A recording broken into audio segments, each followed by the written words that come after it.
C'est sous un ciel couleur sépia que se sont réveillés les habitants d'Indre-et-Loire.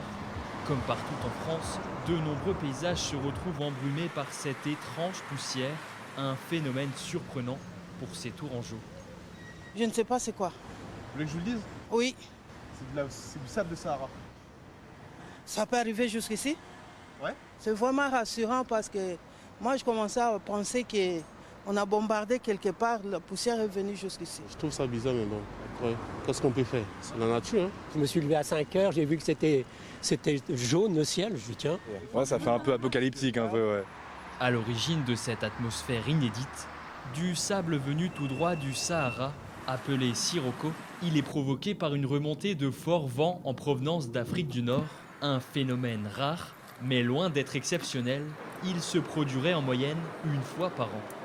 Ces derniers jours, on a une dépression qui s'est formée au large du Maroc, qui a généré des vents forts sur une partie du Sahara. Donc ces vents forts ont soulevé le sable présent au sol.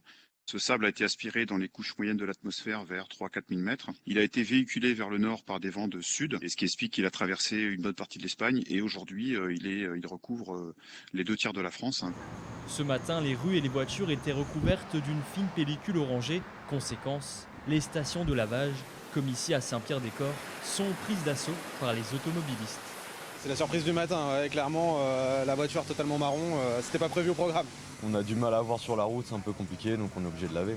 Ces précipitations devraient se poursuivre jusqu'à mercredi soir, avant un retour à la normale prévu dès jeudi.